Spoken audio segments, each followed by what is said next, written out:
And finally, I would like to suggest that Hazur has arrived, and therefore we will continue maybe after Maghrib prayers with the remaining notices. Thank you.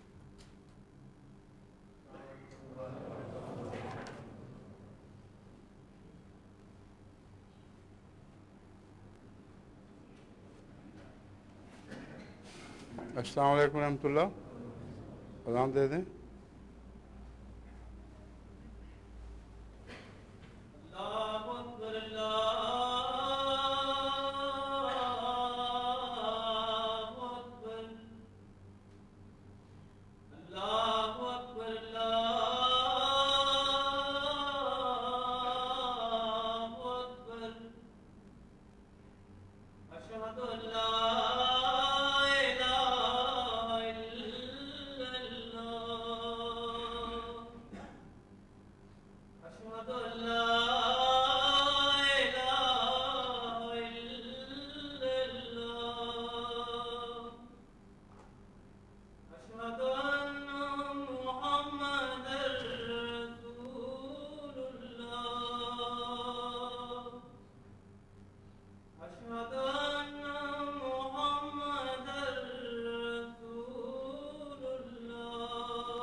أشهد أن لا إله إلا الله وحده لا شريك له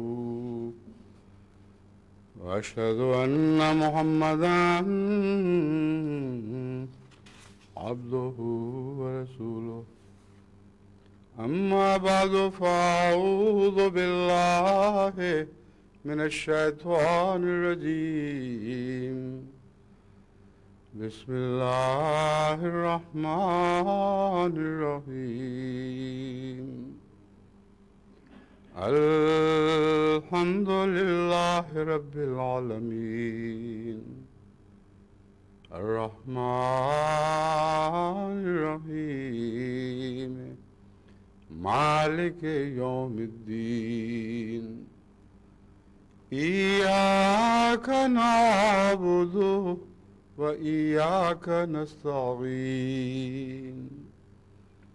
اهدنا الصراط المستقيم صراط الذين أنعمت عليهم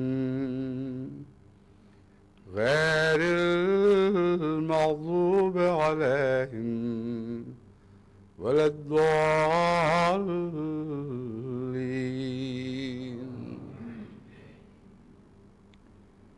ولكم فيها ما تشتهي أنفسكم ولكم فيها ما تدعون نزلا من غفور رحیم. آج کل چونکہ جلسہ سالانہ کے مہمانوں کی آمد ہے، اور جیسے بہار کے موسم میں کچھ پرندے پہلے پہنچ جاتے ہیں اور کہیں کہیں ان کے نغموں کی آوازیں سنائی دیتی ہیں، کہیں درختوں کے جھنڈ میں ان کے رنگ دکھائی دیتے ہیں، تو پتہ چلتا ہے کہ اب بہار بہت پیچھے نہیں رہے گی. اس وقت ہم اس کیفیت میں داخل ہو چکے ہیں. اللہ کے فضل کے ساتھ سلسلے کے عشاق، محبت کرنے والے دنیا کے کونے کونے سے یہاں